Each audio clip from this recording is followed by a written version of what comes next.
Let me show you the table. So if our given is slope and y-intercept, then we will use the slope-intercept form, which is y equals mx plus b. So using this, the slope-intercept form, we can find the equation of a line. So again, kapag ang given ay slope, your m, and your y-intercept. So kapag ang given naman natin ay isang point, so isang point lang po, kaya sa buwan lang ito. So, isang point at slope naman. So, as you can see, wala tayong y-intercept dito. Then, this time, you will use point slope form. So, ito naman yung gagamitan natin ng point slope form. So, ito yung gagamitin nating equation of a line where x and your x sub 1 should not be equal. Okay? Now, kapag given ng 2 points, ito naman ang i-discuss natin sa mga susunod na video tutorials. Now, we will focus here sa point slope form. So, dapat napanood nyo muna yung slope-intercept form para may idea kayo sa kung paano po ito gagawin. Okay, so let us continue.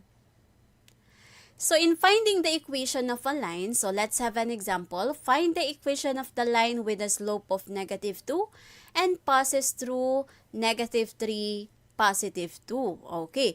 So, ang una natin gagawin is identify muna natin ang ating mga given. Yun po muna ang laging titingnan. So, kung mapapansin nyo, given ang slope natin, tapos yung isa, isang point. Okay? So, ang given dito sa statement na to ay slope at point. So, ibig sabihin, you can make use of the point slope form. Yan ang mga palatandaan natin. Kapag ang given naman ay slope at y-intercept, then slope-intercept naman yon. So, minsan sa given natin, dun nyo malalaman kung anong gagamitin natin na form or equation of the line. Okay, now, so let me give you a comparison doon sa ating, kung napanood nyo yung ating video tutorial bago ito, yung slope-intercept form, ginamit ko itong slope-intercept form to find the equation of the line kahit ang given natin ay slope at point. So, kung mapapansin nyo, no, dapat kapag gumagamit tayo ng slope-intercept form, ang given natin ay slope and y-intercept. So, paano nangyari na nagamit ko ang slope-intercept form kahit hindi y-intercept ang given natin? Kahit na ano to, a point. So, anong ginawa natin doon? So, kung napanood nyo yung previous video bago ito, hinanap natin si B. Hinanap natin si B para makuha natin yung equation of the line. Okay. So, this time, ipapakita ko yung dalawang form na gagamitin natin, yung slope-intercept form at yung point slope form. So, I will be using these two different forms. So, magkaiba siya, pero tingnan natin kung pareho ang makukuha nating sagot. Okay? So, let's have this first. So, sa slope-intercept form, although hindi y-intercept ang given natin, slope lang, slope and then point. So, ito ang hahanapin natin. So, your m is negative 2. Ayun si negative 2, your slope. And then si b natin, yun po ang hahanapin natin. Tapos, ang given dito ay point. So, paano natin makukuha ang equation of the line since ang given natin ay slope and a point? So, ito po tayo. Ang gagawin natin, we will label this, ililabel natin ito as x and y. Okay, so let us continue. So, y equals mx plus b. You just have to substitute all the given values. So, since y ito, what is your y? That is positive 2. Okay, and then your m, what is your m? That is negative 2. And your x is negative 3. So, copy plus b. Okay, so we will now have 2. Negative 2 times negative 3, that is positive 6. So, plus b. Now, sabi ko nga dun sa previous video tutorial natin, kung napanood nyo yun, sana pinanood kasi makakatulong din yun para magkaroon kayo ng idea dito. So, eto po ang gagawin natin. Kapag ganito, every time po na tumatawid tayo sa equal sign, so itatawid natin siya. Bakit? Para pagsamahin natin yung dalawang constant. Okay? So, tatawid siya sa left side, magbabago tayo ng sign. Lagi po ganon. Kung nasa left naman siya at pupunta siya sa kanan, magbabago rin po ang sign. Okay, so since ito ay ilalagay natin sa left side, so positive siya, we will have 2 minus 6. So magbabago tayo, magiging minus 6 naman siya. Equals B, so si B na lang ang naiwan. Now let us simplify. 2 minus 6, that is negative 4. Paano naging negative 4? Kasi ito magiging 2, keep, change, magiging plus, and then negative 6, change. Kapag subtraction of integers, keep, change, change. Okay? Kung nakalimutan na, pwede niyong panoorin yung subtraction of integers sa grade 7 playlist. Okay? Para ma-recall tayo on how to subtract integers. So, therefore, the answer is negative 4. So, our B or yung y-intercept natin is negative 4. So, nahanap na natin ang y-intercept. So, we can now have the equation of a line y equals mx plus b. What is your m again? Your m is negative 2. Your b, yung nakuha natin, that is negative 4. Okay? So, since hindi tayo po pwedeng ganito, so isi-simplify natin ito. So, positive times negative, magiging minus siya ngayon. Okay? So, y is equal to negative 2x minus, kasi positive times negative, minus na siya, minus 4. So, this is the equation of the line using the slope-intercept form. Okay. Using the same given, so ito pa rin, let us try to use the point-slope form, which is also our focus in this video tutorial. So, as you can see, we will just compare. Tingnan natin if we will be getting the same solution or answer. So, I have here in point-slope form, let me discuss first our form, yung formula natin. So, remember that your x and x sub 1 should not be equal. Dapat hindi mag-equal yan. Kasi pag nag-equal sila, magzi-0 ito. Ang slope natin is 0. Okay? So, yung point slope form, paano nyo mas madaling matatandaan? Point. Ito yung point natin, yung x sub 1 and y sub 1. So, since point, ibig sabihin isang point lang siya. So, x sub 1, y sub 1. And then slope, ito yung m.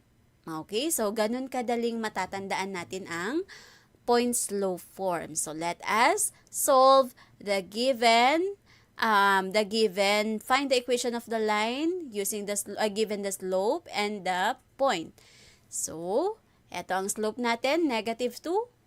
And yung point natin is negative 3, 2.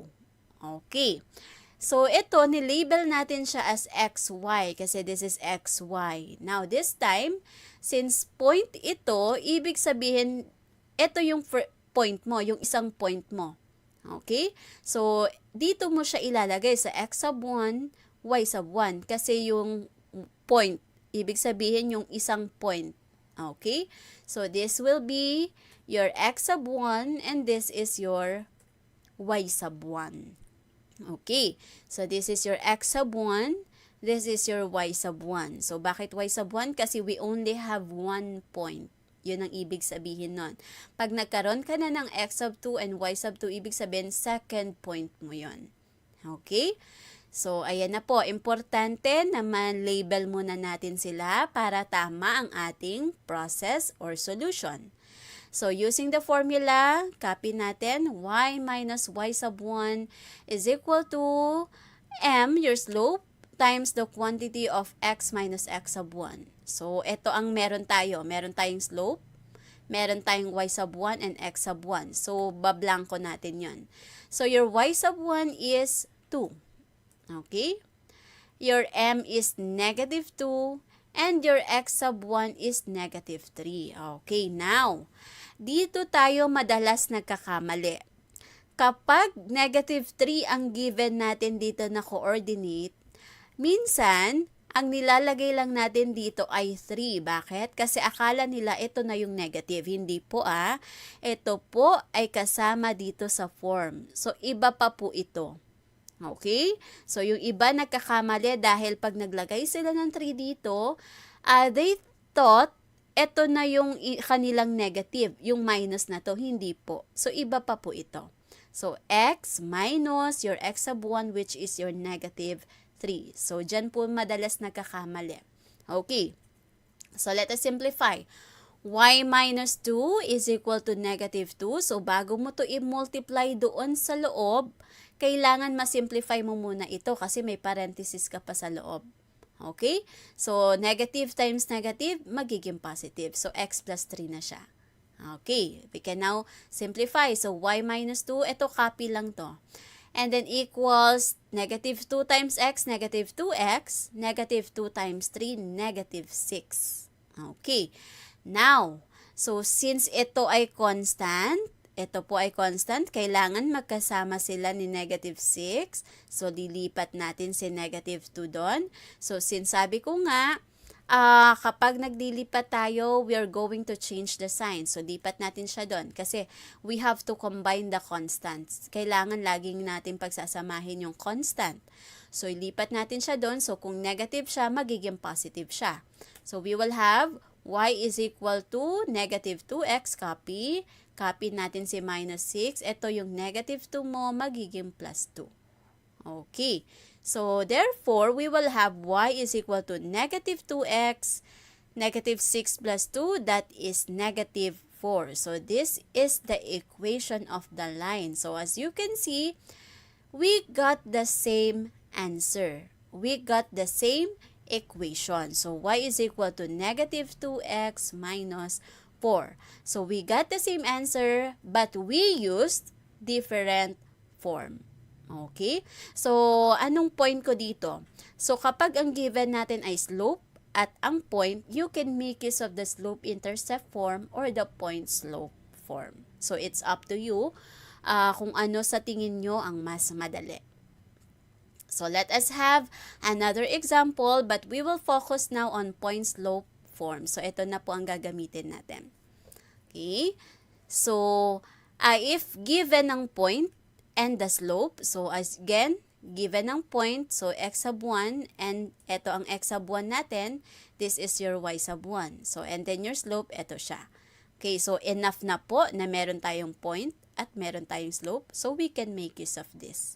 Okay, but then again, pwede nyo rin pong gamitin ang slope-intercept form. Okay, so let us continue. So, y minus y sub 1 is equal to m times the quantity of x minus x sub 1. So, your y, so ito po ang meron tayo ha, yung y sub 1, your m, and your x sub 1. Itong x and y, copy lang natin yan. So, we will have y minus, what is your y sub 1? 4. What is your m? 5.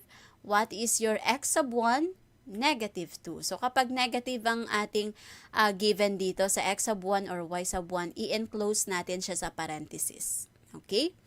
So, we now have, again, simplify muna natin ulit ito. So, we will have, copy muna natin si y minus 4 is equal to 5. So, x, so negative times negative, magiging plus 2 siya. Okay? So, we can now distribute this, 5. So, 5 times x, that is 5x, and then 5 times 2, that is 10. Okay, positive tayo dyan. So, lipat natin si negative 4. Kailangan, pagsamahin natin sila, pagtabihin natin sila ni parehong constant. Okay, so lipat natin siya doon sa pwesto niya. So, mag-change tayo ng sign. So, we will have y is equal to, copy 5x, copy si 10. Ito, negative 4, so magiging plus 4. So, we now have y is equal to 5x, 10 plus 4, that is 14. So, therefore, the equation of the line given the point and the slope is y equals 5x plus 14. Another example. So, I have here 3, negative 6, and then your slope is negative 4. So, gagamitin natin itong form na to kapag ang given ay slope at isang point. Again, isang point lang po. Pag yan dalawang point na, ibang form naman po iyon. Okay, yun po yung susunod nating video tutorial. So, again, label first your point. So, this is your x sub 1, this is your y sub 1. Following the form, the point slope form. So, bakit siya tinawag na point slope form? Kasi may point, may slope. Okay. So, bakantihin natin itong y sub 1, your slope, and your x sub 1 kasi yan ang given natin. So, your y sub 1 is negative 6 in close sa parenthesis. Your slope is negative 4. Your x sub 1 is positive 3. Okay. So, simplify natin ito. Negative times negative, that is y plus 6. Magiging positive na. Equals, simplify na natin ito, negative 4 times x, negative 4x. Negative 4 times negative 3, so negative, negative, positive. 4 times 3, that is 12. Okay, next. So, ito naman ngayon, lipat ulit natin. Okay, what I am showing you is yung shortcut, no? Instead of using APE or addition property of equality. Okay? But it's proper actually to use APE. So, para mas mabilis lang tayo, ganito na po ang pwede natin gawin.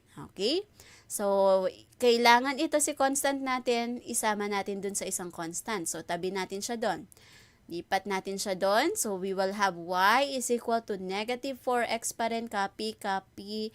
Ito yung plus 6 mo, magiging minus 6. So, again, kapag naglilipat po tayo, nagbabago po tayo ng sign. So, we will now have y is equal to negative 4x, 12 minus 6, that is 6. So, the equation of the line is y is equal to negative 4x plus 6. But let me remind you, if you are asked to give the equation of a line in standard form, kung standard form po ang hinihingi natin, then you have to rewrite this into standard form ax plus by equals c. So, halimbawa ito, what is the standard form of y equals negative 4x plus 6?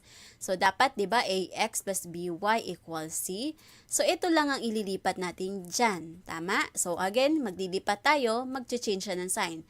So, magiging 4x. So, magiging ano siya, ang standard form natin. 4x plus y equals 6. Yun po ang standard form. Lilipat lang natin ito. 4x plus y equals, so matitira na lang 6. So, yun po ang standard form. Kung nakalimutan, pwede nyong balikan yung video tutorial natin doon sa rewriting standard form into slope-intercept form and vice versa. So, depende po sa direction kung ano po ang hinihingi. Kung slope-intercept form o standard form. Let's have another. So, I have here, label muna natin si x sub 1 at y sub 1. So, following the form, using the point slope form. So, our y sub 1, what is your y sub 1? Negative 5. So, you have to enclose it by the parenthesis. Your slope is negative 6. And then this one, your x sub 1 is negative 2. Okay, so since negative ulit siya, enclose natin kasi may minus dyan. So, simplify natin. Negative, negative, magiging y plus 5 na yan. Equals negative 6. Again ha, hindi tayo pwedeng mag-multiply na negative 6 times x agad and then negative 6 times negative 2 hanggat hindi natin nare-remove itong parenthesis niya. Okay? So, ayusin muna natin yung nasa loob. Okay, so, negative times negative, magiging positive. So, x plus 2 siya. So, bago tayo mag-distribute. So, we will have negative 6 times x, negative 6x, and then negative 6 times 2, that is negative 12. So, using so, lipat natin siya, sama natin doon, tabi natin siya sa kabila. So, plus 5 yan ha. So, y is equal to negative 6x. Copy rin to, minus 12. So, plus 5 magiging minus 5 kasi tumawid siya dito sa equal natin. Okay, tumawid siya sa equal sign. So, lipat natin, magiging minus 5. So, we will have y is equal to negative 6x. Negative 12 minus minus 5. So, that is negative 17. So, minus 17 tayo. So, the equation of the line is y is equal to negative 6x minus 17.